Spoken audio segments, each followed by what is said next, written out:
Saludos, gente. Hoy vamos a empezar a ver ya los temas propiamente dichos dentro de la unidad de ondas y óptica. Vamos a ver, una cosa que no comenté la vez pasada cuando estábamos haciendo esa introducción, hablando de cuáles son las motivaciones sobre esta teoría, es acerca del nivel previo que hay que tener de matemática y de física para entender todo lo que se va a ver en este caso. Nosotros vamos a orientar este curso bastante en paralelo a cómo se da el curso de Física 2 de la licenciatura en Ciencias Físicas de la Universidad de Buenos Aires. No va a ser exactamente igual, muchas cosas están cambiadas, pero va a seguir esos lineamientos a grandes rasgos.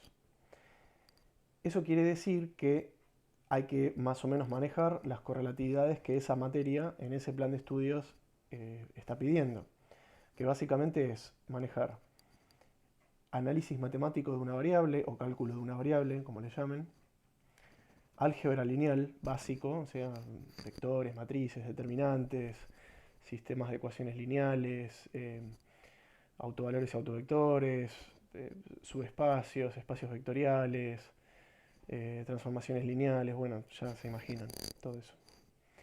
Y después física 1, que es una introducción a la mecánica, prácticamente es mecánica de Newton, para resumir. Por supuesto que esta materia tiene unos problemas que encara que requerirían que de verdad uno conozca mucha más matemática.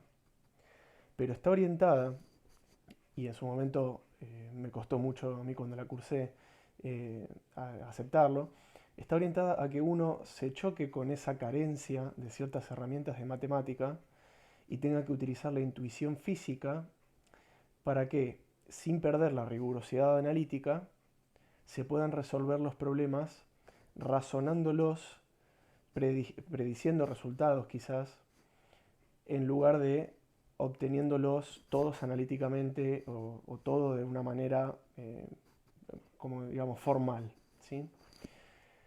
Por supuesto que no voy a perder el rigor, no voy a escribir cosas que no sean válidas, que no tengan sentido, pero lo que sí quiero aclarar es que va a haber momentos en donde yo voy a escribir ciertas cosas que uno que esté más experimentado con la matemática, porque haya cursado materias en ingeniería o en alguna licenciatura en ciencias, va a decir, ah, pero esto lo mencionás de esta manera y ya sale de una patada. Sí, es cierto, pero quiero tratar de tener un público lo más amplio posible, sin perder el nivel, insisto, y por eso lo que voy a tratar de hacer es de recapitular un resultado importante ahora que, se- que necesitamos considerar que proviene de esa física 1, digamos, y trabajar de una manera lo más intuitiva posible. Así que dicho esto, bueno, comencemos. Vamos a ver el oscilador unidimensional.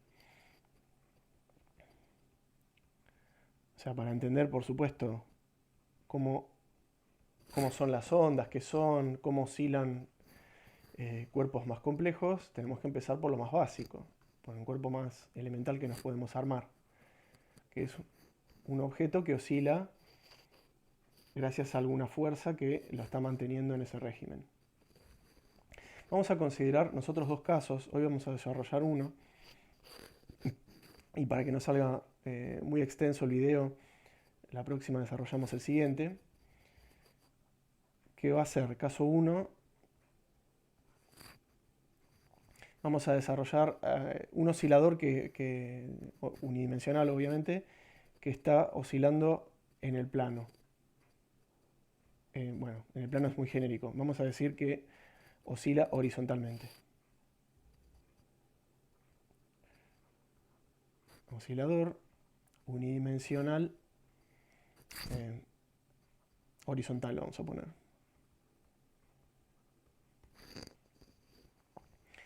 Veamos. Supongamos que tenemos una masa que está conectada a un resorte y que a ese resorte lo hemos desplazado de su posición de equilibrio. Entonces, vamos a decir que bueno, la dirección horizontal que estamos definiendo en este mundo 2D nos va a servir para trazar el eje X. Este es un dibujo que es tal cual que habíamos hecho la vez pasada. Y bueno, si este es el eje X, entonces esto es el X versor. ¿Sí? Y vamos a suponer que tenemos un resorte que fue desplazado de su posición de equilibrio, que estaría en algún x0, y por ende la tenemos ubicado en la posición x que coincide con el centro de la cajita. Esta masa, esta caja, vamos a ponerle que tiene una masa m, y la vamos a considerar puntual, o sea que lo que le pasa a la punta del resorte es lo que le pasa a la caja como un todo. El resorte tiene una constante elástica k y la longitud natural en x0. Y vamos a suponer además que tenemos acá esto, que es a lo que muchos a veces les da miedo, pero es simplemente un término más. Considerar que la caja, digamos, se está moviendo en un medio viscoso. Entonces esto nos va a agregar, este problema va a tener dos fuerzas interviniendo. Primero la fuerza elástica, que la vamos a escribir, obviamente está en x versor, como menos k por delta x, que será x menos x0, en x versor. Y luego tenemos la fuerza viscosa, la fuerza que el medio está ofreciendo a la masa en contraposición a su movimiento, que será, bueno, menos sigma por x punto en x versor. X punto, recuerden que esta notación significa derivada primera respecto al tiempo. Esto es x punto, y obviamente la derivada segunda de x respecto al tiempo va a ser x dos puntos. Y obviamente si quisiéramos meter una derivada séptima acá, serían x 7 puntos. Pero bueno, obviamente no vamos a hacer eso porque no nos interesa calcular la séptima derivada respecto al tiempo, y además ya la notación se haría incómoda. Así que esto es una forma de achicar un poco de notación. Esto es la velocidad, ¿sí? Y ahora uno estaría tentado a escribir la ecuación de Newton, pero antes, bueno, obviamente vamos a hacerlo directamente. O sea, ecuación de Newton en x, ¿no? No vamos a escribir la de y porque es trivial. La de y es trivial porque, nada, tenemos directamente la normal y el mg. Bueno, ¿cómo sería la ecuación de Newton en x? Sería la fuerza elástica más la fuerza que tenemos acá debido a la viscosidad, y esto tiene que ser igual a mx dos puntos. Acá yo supuse que hice productos internos de x versor con las fuerzas vectoriales y con esto también, que era una cantidad vectorial, y todo me quedó proyectado debidamente. El signo menos lo vamos a ganar cuando reemplacemos, ¿no? Ahora, para no tener que acarrear este término que tiene esta constante con el x0 que me molesta, vamos a hacer un pequeño cambio de variables. Vamos a medir desde el punto x0 hasta el x la amplitud de desplazamiento o de oscilación. Y la vamos a anotar con esta letra que es la psi griega. ¿Sí? Esto es la, entre paréntesis, para que no conozca, psi. Si no estoy equivocado, se escribe así en forma latinizada. Entonces, ¿cómo quedaría la ecuación de Newton en x si introducimos eso? Bueno, perdón, vamos a decir formalmente quién es. Decía, es x menos x0, ¿sí? Entonces, mire cómo nos quedan las fuerzas. Las fuerzas nos quedan menos k psi, acá, y acá queda menos k psi punto, porque la derivada de esto, o sea, como esto es una constante, no se ve. Así que toda esta ecuación que está acá nos va a quedar en definitiva m por x dos puntos. Voy a pasar todas las fuerzas por un lado y todo lo igual va a 0. M por x dos puntos igual a k por, perdón, dije x dos puntos, dije que iba a poner psi, vamos de nuevo, x m por psi más sigma por psi punto más k por psi. Y esto es igual a 0. Y ahora yo lo que podría hacer, para embellecer un poquito más, es dividir por m todo. Y tengo psi 2 puntos más sigma sobre m psi punto más k sobre m psi. Y esto igual a 0. Esto que me quedó acá es una ecuación diferencial ordinaria de segundo orden y obviamente, bueno, es lineal homogénea. Homogénea porque, digamos, yo tengo una relación entre una función y sus derivadas y todo lo puedo expresar como una relación entre esa función y sus derivadas y no hay ninguna otra función del tiempo, porque estas son todas funciones del tiempo, obviamente. Vamos a aclararlo acá por las dudas. Psi es una psi de t, ¿sí? Entonces, acá yo tengo que está igualada a 0, no a una función del tiempo. Entonces es homogénea. Bueno, entonces estas ecuaciones tienen, obviamente hay una forma para buscar las soluciones, pero yo voy a utilizar, acá viene la intuición física, que es el teorema del ojo. Es una forma muy informal que bauticé yo mismo para decir, me parece que si pongo una exponencial y voy derivando, voy a terminar en una ecuación que se satisface con aquellos coeficientes que le agrega la exponencial. Y estos se adaptan a lo que corresponde y punto. Me explico. Yo propongo que esto que está acá es solución.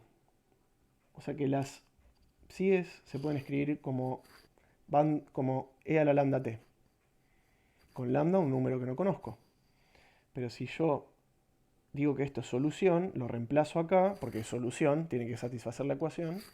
Entonces acá voy a obtener lambda cuadrado más sigma sobre m lambda más k sobre m, todo con un e a la lambda t de factor común que lo puedo sacar, igual a 0. Y esto que está acá es lo que se conoce como polinomio característico de esta ecuación diferencial ordinaria.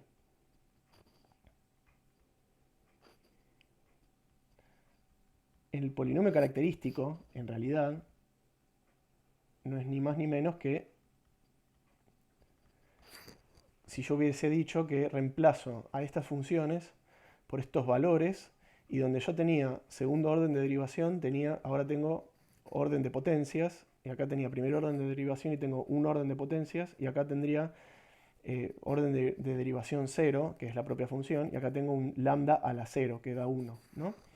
Entonces, si yo tuviese una ecuación de esta pinta y el orden que me está apareciendo es un, no sé, 8, entonces acá lo que voy a tener es un polinomio característico de grado 8. Y de hecho el polinomio se va a parecer exactamente a la ecuación diferencial, solo que en vez de funciones derivadas voy a obtener lambdas con potencias asociadas a las derivadas. Bueno, ya todo el mundo entonces va a entender cómo escribir un polinomio característico. Ahora esto es una cuadrática, con lo cual, para que esto sea solución, los lambdas tienen que ser aquellos que hagan que esto sea 0, o sea que son esos lambdas que satisfacen la ecuación de Bhaskara. Creo que está bien pronunciado Bhaskara y no Bhaskara. Sería un medio de menos b, yo a esto lo llamo ABC, ¿no? Más menos b cuadrado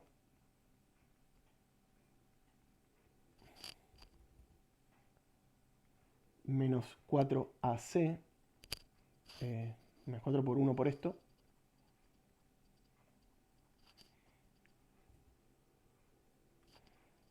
y bueno, ya está. Y ahora distribuyo este un medio y tengo menos sigma sobre 2m más menos, lo hago entrar, acá la raíz entra como un 4, que es un 2 al cuadrado, entonces me queda sigma sobre 2m al cuadrado, a propósito para que me quede igual a esto, menos k sobre m. Bueno, antes de proseguir vamos a hacer un pequeño cambio, vamos a llamar a las cosas con otros nombres. Primero, vamos a llamar omega 0 cuadrado a k sobre m. Esta va a ser la frecuencia natural del resorte al cuadrado. Esto lo tienen que haber visto aquellos que hayan cursado las materias que previamente mencioné. Y a este sigma sobre 2m, estos son definiciones, ¿no? Lo vamos a llamar beta. O sea que lo que hay acá es beta cuadrado, ¿no? Y bueno, le vamos a llamar omega. Vamos a llamarle omega cuadrado, perdón, a lo que hay acá adentro. O sea, va a ser beta al cuadrado menos omega 0 cuadrado. ¿Sí? O sea que acá yo tengo raíz de omega cuadrado. Es decir, con esto que redefinimos, escribimos lambda 1, 2, los dos posibles lambdas son menos beta más menos raíz de beta cuadrado. Lo voy a escribir una vez más así a propósito, omega 0 cuadrado, a pesar que esto ya sé que es raíz de... no, está bien, lo vamos a poner raíz de omega cuadrado. Y ahora van a ver por qué no pongo módulo. Bueno, entonces, habrá soluciones que dependerán del caso, por supuesto. Vamos a, si yo pongo módulo directamente, o le puedo llamar directamente omega a la raíz esta, lo que podría ya es escribir cuál es la solución. O sea, yo podría decir, bueno, ok, se supone que encontré para cada uno de estos lambdas una exponencial diferente. Hay una exponencial con el lambda 1, otra con el lambda 2, y la solución más general sería una solución que sería la suma de las dos soluciones, porque las ecuaciones diferenciales ordinarias tienen, cuando son lineales, tienen esa cualidad. La suma de soluciones son solución. De hecho, una combinación lineal de soluciones es solución. Así que yo podría escribir acá que psi de t es una constante por e a la menos beta t, porque es la parte del beta que se me está yendo. Y después voy a tener algo que corresponda a las otras dos cosas. Entonces yo podría acá escribir, y a propósito decir, voy a escribirlo con un paso anterior para que se entienda. Vamos a poner una constante por e a la menos beta t, y vamos a poner signo más. Vamos a hacer así, raíz de omega cuadrado. Esto se va a entender mejor. Eso por un lado, ¿sí? Y ahora le sumo la otra variante que es e a la menos beta t, esto por t por supuesto, ¿no? Y acá le agrego esto de esta manera.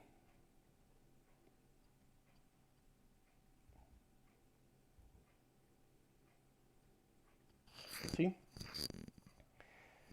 O sea, esto es lambda 1 y esto es lambda 2. Ahora yo podría agarrar este a y podría pensar que se escribe como una constante por e a la, vamos a poner a propósito, phi 0. Lo puedo definir así. Y vamos a pensar que este b también se puede definir como esa misma constante, b, igual a c, pero por un e a la menos phi 0. ¿Sí? Total, lo puedo hacer con total libertad. Esto me dará un número, esto me dará otro número y el b se transforma en esto. Total, son constantes indeterminadas. ¿Para qué hago esto? Bueno, porque si yo esto lo introduzco acá, y obviamente saco factor común e a la menos beta t, lo que voy a obtener es que psi de t se puede pensar como el c por e a la menos beta t. Y acá adentro me va a quedar e a la raíz de omega cuadrado t más phi 0 más e a la menos, y esto mismo, raíz de omega cuadrado t. Ay, perdón, metí eso dentro de la raíz. Me estoy repitiendo de haber dejado omega cuadrado adentro de esa raíz. Hubiera definido omega acá como una raíz y listo. Pero bueno, sigamos. Es lo mismo. Tenemos esto así. Entonces esto tiene toda la pinta de que en función de si esto es positivo o negativo, acá tendré un imaginario o no, vamos a tener o cosenos hiperbólicos o, o sea, podemos tener cosenos hiperbólicos o cosenos como función normal, ¿no? El coseno trigonométrico de toda la vida. Es más, para que nos quede ya la definición directa, vamos a hacer así. Vamos a meter un c sobre 2, c sobre 2, c sobre 2. Entonces ese 2 es el que se mete acá para cumplir la definición. Igual estas son constantes indeterminadas, no importa. Yo podría haber puesto una a acá y listo, es todo lo mismo. Esto después se adapta en función de las condiciones iniciales del problema. Bueno, ¿qué pasa en el caso? O sea, hasta acá no puedo avanzar más a menos que diga qué pasa con este omega al cuadrado. Porque vimos que omega al cuadrado es esto que está acá, que es lo que está yendo adentro de esta raíz, ¿no? Entonces, ¿qué pasa cuando omega cuadrado es mayor a 0? O sea, en ese caso tenemos que beta domina frente a omega 0 cuadrado. Es decir, el término viscoso es más preponderante frente al término restitutivo del resorte. Bueno, en ese caso, si este omega cuadrado es mayor a 0, acá yo lo que tengo es el valor absoluto de omega, y eso es omega, porque es positivo. Entonces, en este caso voy a tener esta solución. Esto va a ser una psi de t. Voy a poner una a, ya diré, no quiero poner una c porque me voy a olvidar después. Va a ser a por e a la menos bt coseno hiperbólico de omega t más phi 0. ¿Sí? Porque estos van a ser positivos, positivos, y esta es la definición de coseno hiperbólico. Si aprovecho este 2 y renombro el c con a. Esto tiene nombre, se llama caso sobreamortiguado.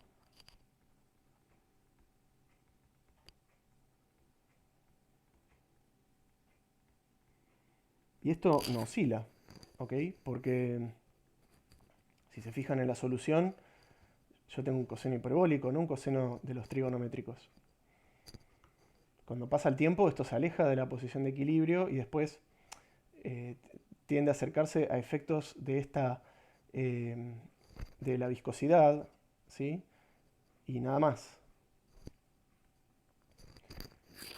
Pero no es que va a haber un movimiento del estilo ir y volver, ir y volver. Ahora, ¿qué pasa cuando omega cuadrado es igual a 0? O sea, se me anula esto, ¿no? Entonces acá me queda esto solo. Como que acá se me anula esto, y me queda un... Bueno, me queda una constante directamente, ¿no?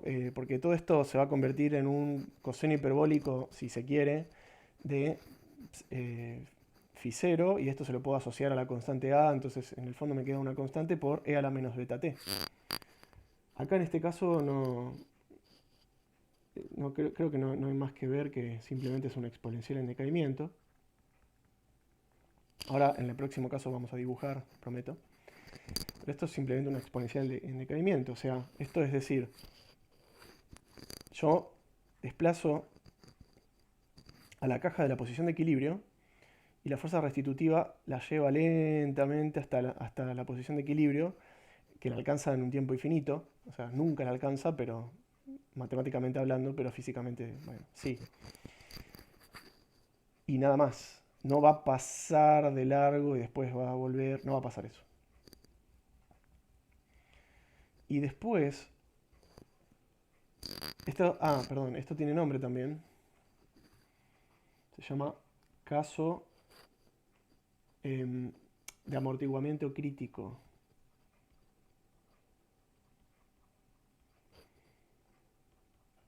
Entonces, con un omega negativo, ahora sí va a empezar a oscilar esto.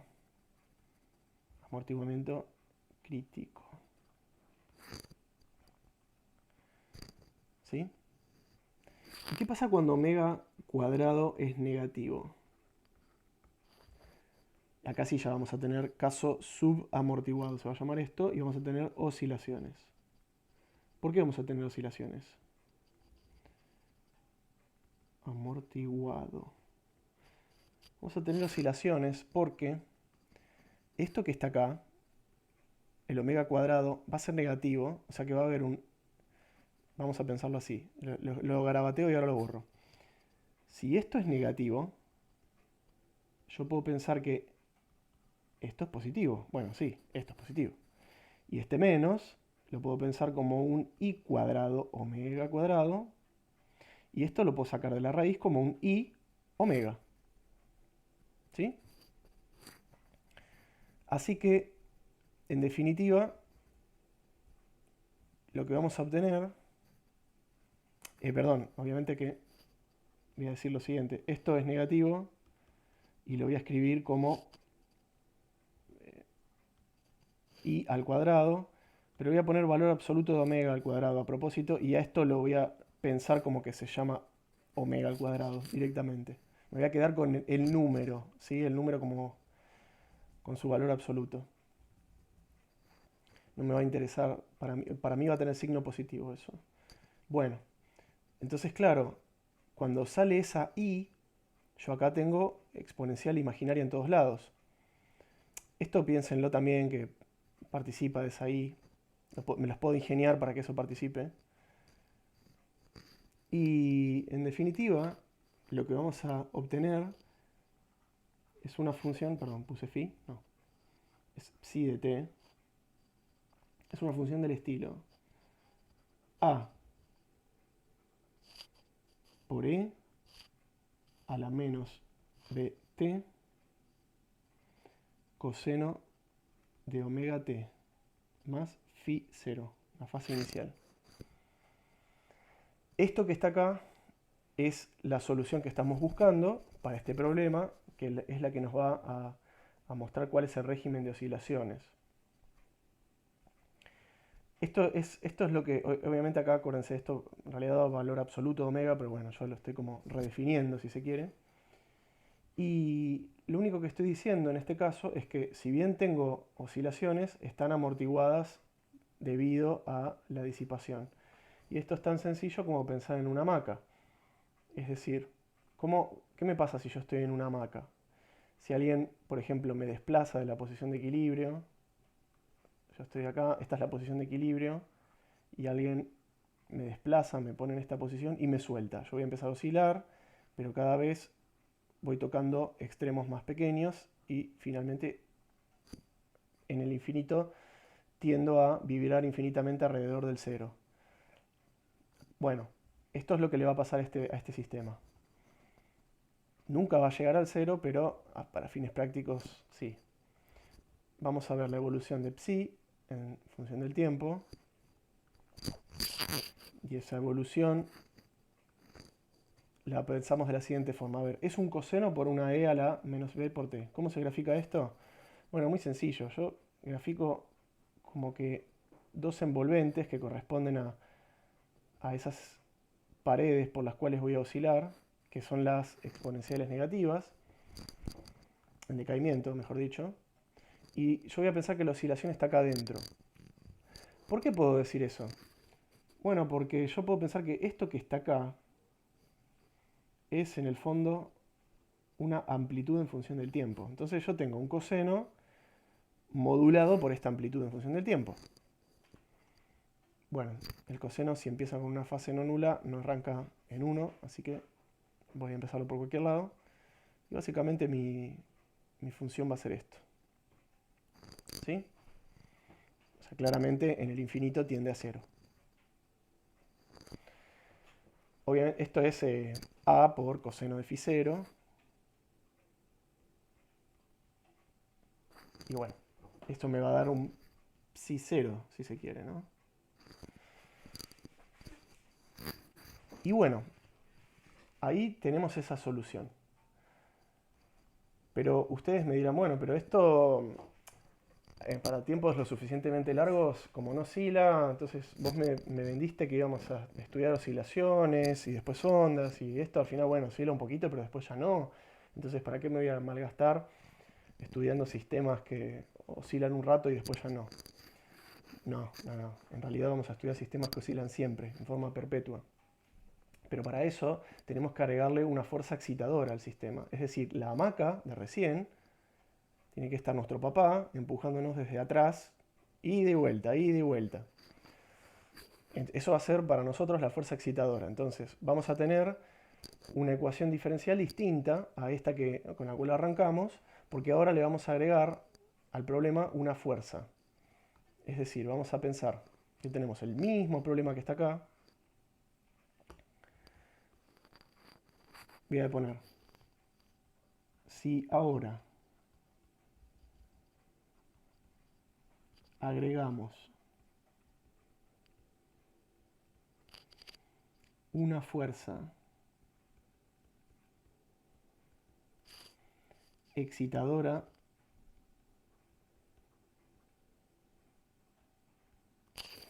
¿estoy escribiendo bien excitadora? Me parece que no.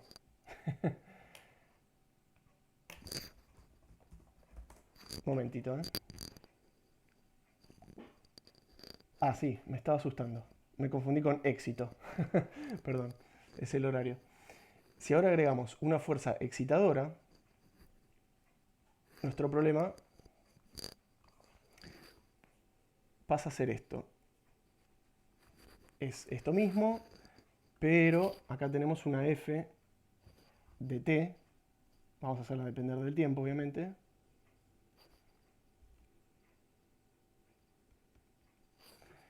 Que va a tener esta pinta. A ver, va a tener la pinta f0 coseno de omega mayúscula t en x versor. Vamos a ponerle eso. Entonces, esto se agrega a la ecuación de Newton, y si hacemos lo mismo que habíamos hecho para la ecuación diferencial esta, de, bueno, tomar esta coordenada psi, que es el desplazamiento relativo, mandar todo para un lado, pero dejamos la fuerza excitadora al otro lado, nos va a quedar esta misma ecuación diferencial, pero inhomogénea. Nos va a quedar f0 sobre m coseno de omega mayúscula t. Esto que está acá es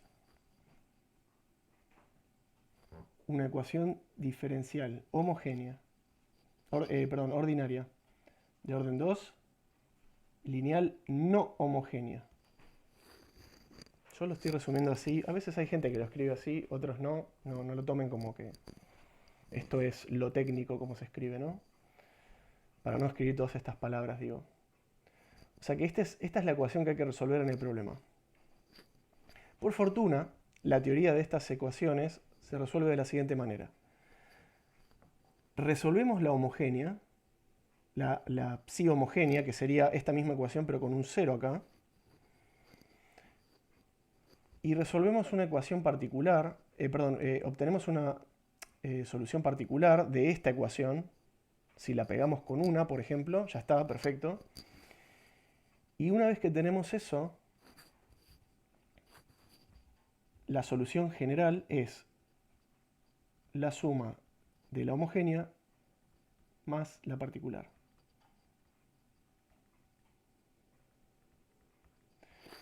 Para los que quieran relacionar algo con álgebra, piensen que, por ejemplo, uno tenía en un sistema de ejes algún subespacio que podía ser cualquier subconjunto que pasara por el nulo, ¿no? Entonces yo puedo escribir a cualquier elemento como suma de otros elementos.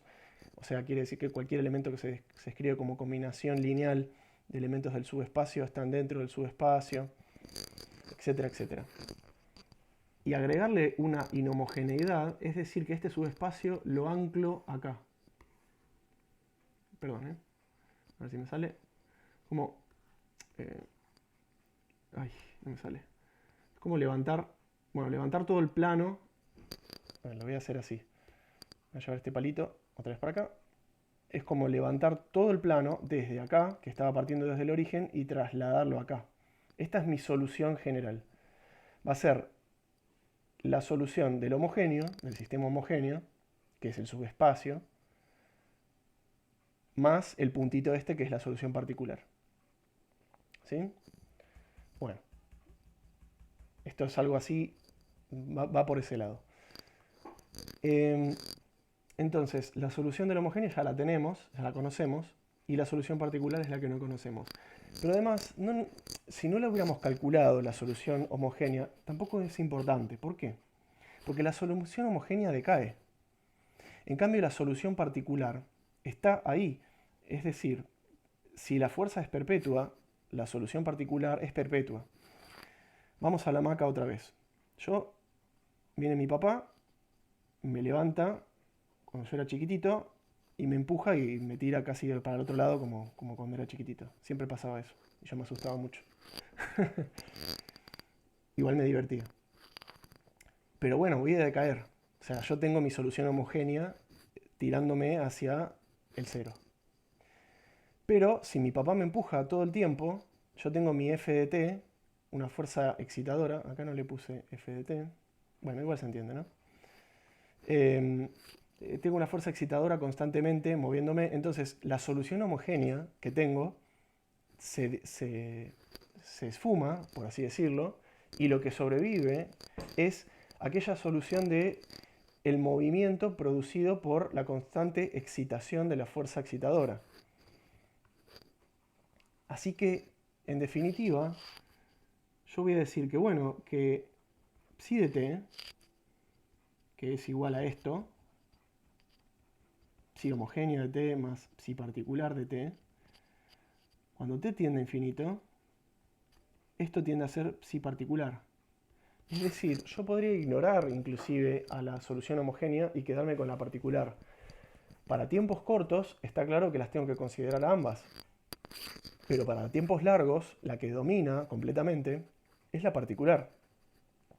Así que yo lo único que voy a hacer es buscar una solución particular. No voy a escribir la solución homogénea de nuevo. Voy a escribir la solución particular de esto, o una de ellas. Y vamos a ver qué conclusiones obtenemos de eso. Bien, entonces, como antes, vamos a proponer una solución. Pero no de cualquier tipo. A ver, en la teoría está demostrado el por qué voy a proponer lo que estoy por escribir, pero quiero que sepan, como regla general, para que se queden con la idea, de que cuando ustedes tienen una inhomogeneidad, las soluciones particulares son funciones del mismo tipo que la inhomogeneidad. Me explico. Si la inhomogeneidad es una trigonométrica, propongan una solución particular que sea combinación lineal de trigonométricas. Si la inhomogeneidad es una exponencial, la solución particular tiene que ser una combinación de exponenciales, y así sucesivamente. Si es una constante, es una constante. Si es un polinomio, ¿sí? Bueno, propongo una combinación de A más coseno de omega t. Es importante que tenga la misma frecuencia, eso sí, es una función del mismo tipo, más b por seno de omega t. El omega mayúscula.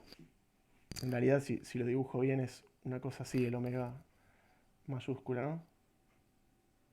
Pero bueno, sépanme entenderla. Uno tiene que escribir rápido. Bueno, entonces, si esto es solución, lo tengo que meter aquí y verificar que las cosas den. Vamos a ver. Primero voy a agarrar esto, lo derivo y lo derivo otra vez más. Entonces, la derivada primera va a ser, ya le pongo igual directamente. Fíjense, siempre va a salir un omega. Entonces me va a quedar menos a seno de omega t más b coseno de omega t Y para el caso de psi 2 puntos, particular siempre, bueno, nos va a salir otro omega, vamos a tener un menos global, entonces vamos a tener menos esto al cuadrado, y acá nos va a quedar la psi particular, porque recuperamos el a coseno, b seno.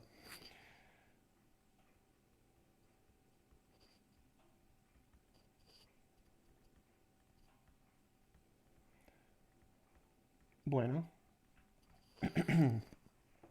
ahora introduzco esto en esta ecuación diferencial.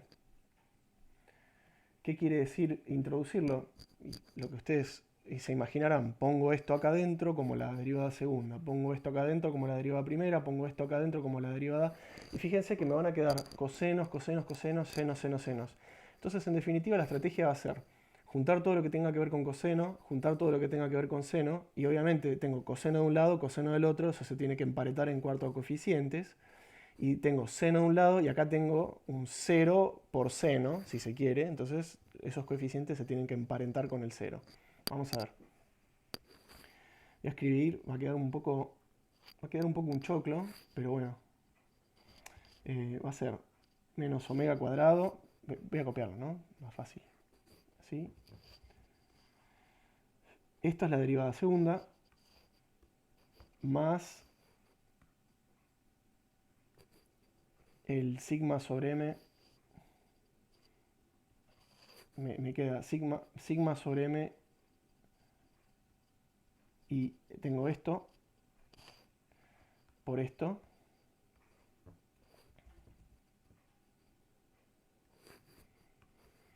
más, bueno, no tengo espacio, voy para abajo, más la psi, sí, directamente, es k sobre m, no, raíz de k, perdón, sí, k sobre m, está bien, por esto entre corchetes. Bueno, lo tengo acá, ¿no? Estas son las maravillas del software. Todo esto tiene que ser igual a f0 sobre m coseno de omega t. Entonces, como decía antes, voy a agrupar todo lo que tenga coseno y todo lo que tenga seno para que me quede esa claridad. Y ya de paso voy escribiendo más, fíjense, más 0 por seno de omega t, a propósito.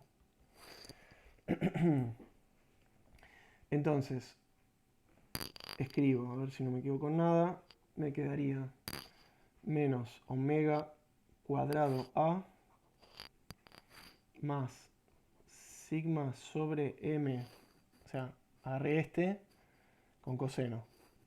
El próximo sería sigma sobre m omega b, voy a sacar el coseno final de factor común, más k sobre m a coseno, más, y acá viene todo lo que tiene seno, menos omega cuadrado b más menos, perdón, sigma sobre m omega a más b, perdón, más k sobre m b seno. Así que si tengo esto por coseno, tiene que ser igual a esto por coseno. O sea, esto es igual a esto. Y esto es igual a 0. O sea, en definitiva tengo un sistema de ecuaciones. Yo lo podría plantear de distintas maneras. O sea, podría escribir así, a ver. Podría escribir un pequeño sistema de ecuaciones en donde tenga, fíjense, k sobre m, que le voy a poner omega 0 cuadrado, ¿no? Esto es omega 0 cuadrado. Esto ya sabemos que es 2 beta, porque beta era esto y con un 2 acá. Y acá también, bueno, obviamente esto es 2 beta y omega 0 cuadrado. para que nos quede todo de una manera más sencilla. Entonces, ahora voy a escribir dos ecuaciones con dos incógnitas. Voy a tener omega 0 cuadrado menos omega cuadrado y 2 beta omega. Lo puedo también poner matricial, ¿no? Por supuesto, más fácil. Puedo hacerlo así.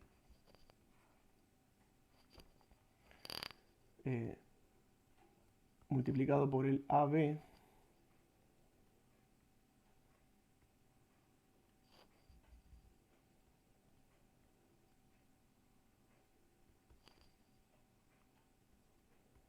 Y tiene que dar igual... Ah, no, perdón. La primera tiene que dar igual a F0 sobre M. Y la segunda igual a 0. Acá está la inhomogeneidad.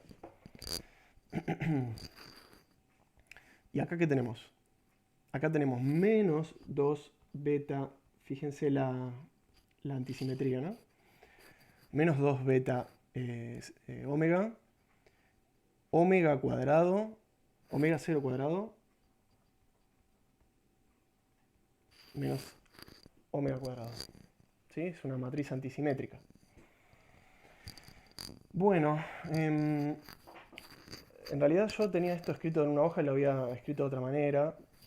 Y la verdad que se me va a alargar mucho el video si empiezo a hacer operaciones por filas, puedo hacer Gauss-Jordan, puedo hacer muchas cosas. Voy a poner el resultado. O sea, cada uno acá lo hace como quiere.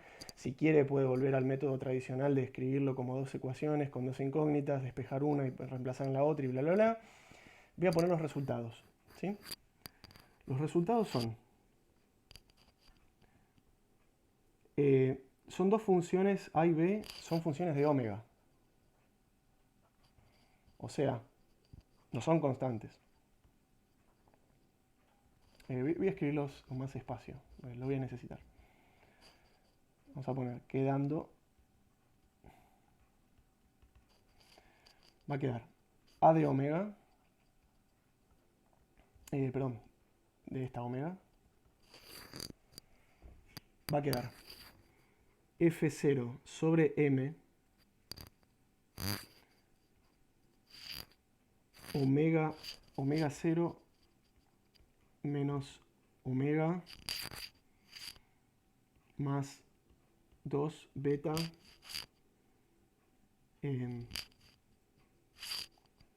omega, y esto está dividiendo a algo que es omega 0 cuadrado menos omega. Estoy pronunciando a veces omega y a veces omega. Bueno, y simultáneamente, esto es una I, ¿no? Nos va a quedar B de omega, también F0 sobre M,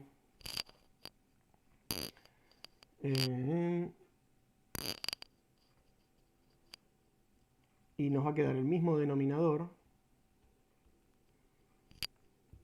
Perdón, esto está al cuadrado, tiene que estar al cuadrado. Sí, ya me parecía.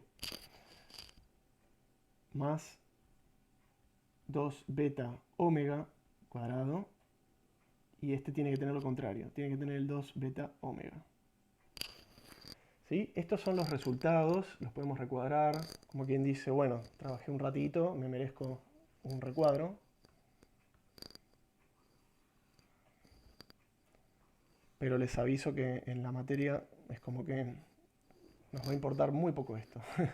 Para entender los primeros temas está bien, pero después ya vamos a ver otras cosas. Y si uno no se acuerda, le cuesta visualmente después memorar cuándo tenemos esto, cuándo tenemos el otro, podemos hacer una especie de triangulito, porque podemos pensar, ahora con el triangulito que voy a dibujar va a quedar más claro. Yo puedo pensar que tengo una especie de triangulito. Vamos a hacerlo con las rectas.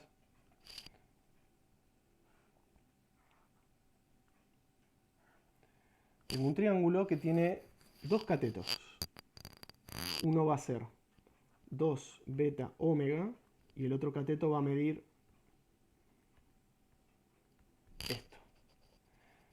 respecto a este ángulo estamos hablando de catetos, ¿no? Y acá vamos a tener su hipotenusa h. ¿Quién va a ser h? La raíz de esto al cuadrado más esto al cuadrado.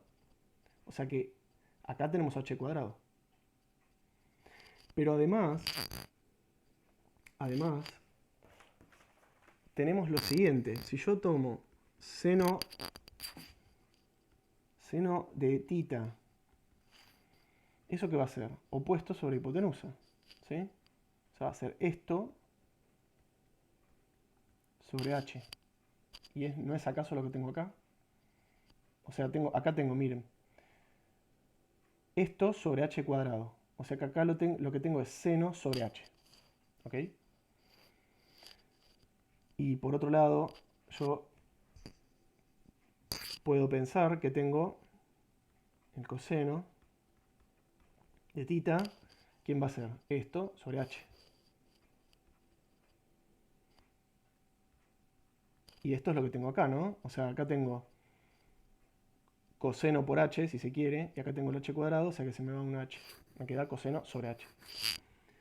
Con lo cual, obviamente, tita es una función de omega, se nota, ¿no? Porque van cambiando los omegas y estos catetos son distintos.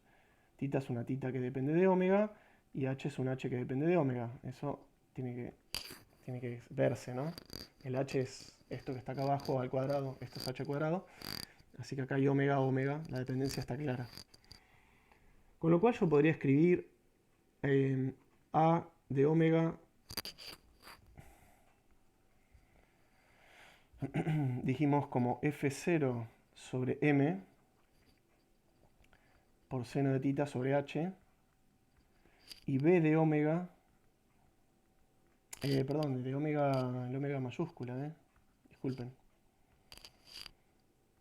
Eso me pasa por llamar a las variables con el mismo nombre. De b de omega f0 sobre m coseno de tita sobre h. ¿Sí? Esto solo es una especie de elemento que nos sirve para memorizarlo un poco más, aunque en realidad hay un concepto acá de una fase en la cual están como en fase o en estas amplitudes, y hay ciertos titas para los cuales, bueno, obviamente las amplitudes se anulan, no son máximas. Vamos a ver eso un poco. Y de paso le vamos a poner nombre a estas amplitudes, que es algo que todavía no dije. Entonces, vamos a ver cómo se grafican las amplitudes que obtuvimos. Bueno, supongamos que acá tenemos las A y las B. Ahora identificamos quién es quién. Y esto está en función de omega. Entonces, veamos la primera. La A de omega. La A de omega es una cantidad que puede ser positiva o negativa en función de omega. Cuando omega es más chico que omega 0, entonces acá vamos a tener un número positivo. Cuando no, vamos a tener un número negativo. Y tenemos un 0 en el momento en el que vale exactamente igual a omega 0. El A de omega.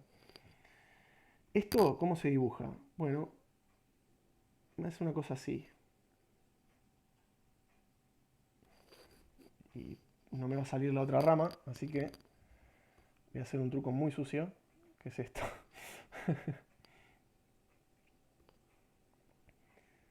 Va a ir por acá, ¿no? Una cosa así. ¿Dónde se está anulando? En omega igual a omega 0. ¿Ok?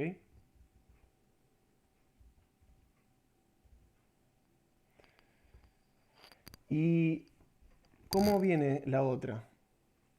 La b de omega. Bueno, esta es positiva siempre. Y además tiene un máximo cuando el denominador es lo más chico posible, que es cuando justamente omega mayúscula es omega 0. A ver, en rigor no es solamente decir cuando el denominador es más chico, porque esto también cambia. Obviamente uno tendría que acá derivar una vez, ver que acá hay un punto crítico en el omega 0, después derivar dos veces, ver que el signo de la segunda derivada es positivo, o sea que negativo, perdón. O sea que uno tendría que hacer todo eso y al final lo que terminaría encontrando es un máximo para B acá. Y B es una campana, una especie de campana, no lo pienso como una gaussiana, pero tiene un parecido así. Y voy a tratar de ser... esta sí que no la puedo rotar. O sea, puedo rotar cosas pero no hacer el espejo. Ahí va. Y fíjense qué interesante. Bueno, esto... este punto es así. Ven acá. Quedó más o menos, ¿no? Bueno, se entiende, ¿no? Que estamos justo acá. Bien. Entonces, esta que está acá es B y esta que está acá es A. Y voy a decir dos cosas más. Voy a decir un par de cositas más sobre A y sobre B. Fíjense que hay un punto en el cual tienen la misma amplitud. O sea, valen lo mismo A y B. Pero en realidad no me importa tanto cuánto valen, sino el módulo de lo que valen. O sea, acá en este punto los módulos son iguales. O sea, los valores absolutos. Y por simetría, el otro punto estaría acá. No quiero que parezca que coincide exactamente con el mínimo, ¿no? No necesariamente es el caso. Voy a exagerar un poquitito justamente para no generar esa confusión. Ahí está. O sea, se supone que acá hay tanta distancia como acá. Estos puntos, que los puedo llamar omega 1, omega 2, son puntos tales que... ¿Por qué digo que no importa el signo? Porque finalmente los AES están multiplicando a senos y cosenos, o sea que en definitiva cambian de signo todo el tiempo, independientemente de que los AES estén fijados con un valor positivo o negativo. Decía que, fíjense, en el omega 1 o en el 2 se cumple que el valor absoluto de A de omega igual a omega 1 o 2, cualquiera de los dos, es igual al valor absoluto de B en ese mismo omega. Ahí va. ¿Sí? Bueno, y otra cosa más que quiero decir, y me parece que con esto voy cerrando este video porque creo que va a venir bien hacerlo ahora, es que las amplitudes tienen nombre. A tiene un nombre que no es cualquier cosa, es amplitud elástica.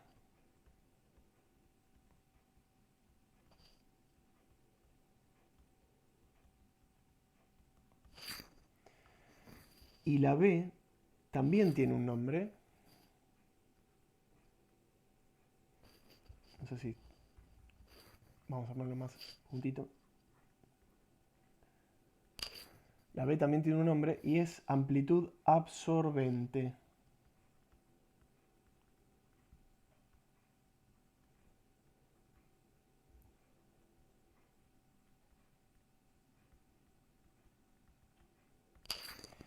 Atenti con esto.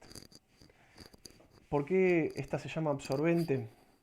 Les soy sincero, no recuerdo por qué se llama esta elástica, pero sí sé por qué se llama esta absorbente y lo vamos a ver la vez que viene.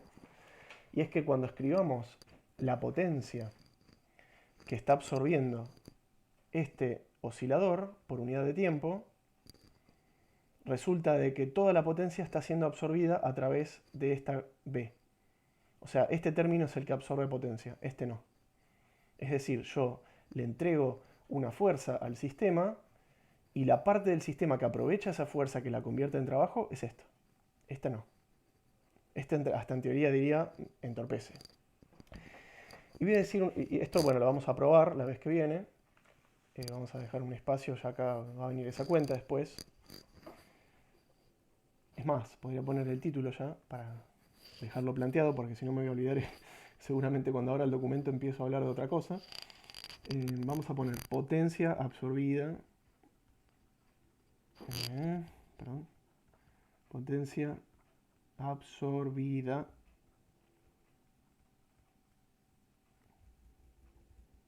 feo que escribo. Por el oscilador.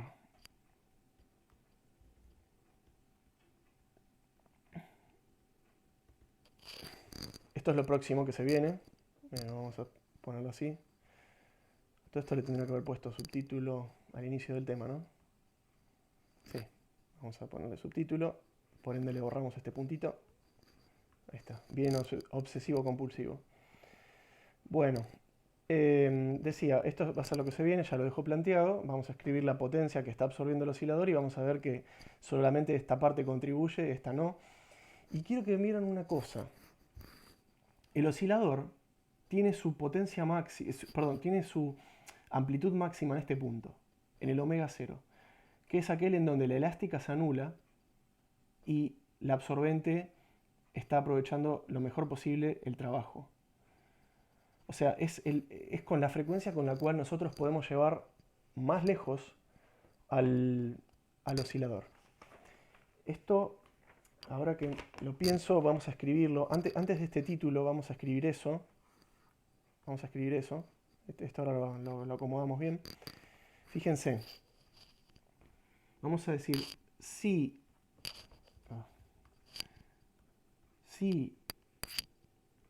omega mayúscula es omega 0, entonces A de omega, bueno, de omega 0, cuando omega vale omega 0, vale 0, y B de omega 0,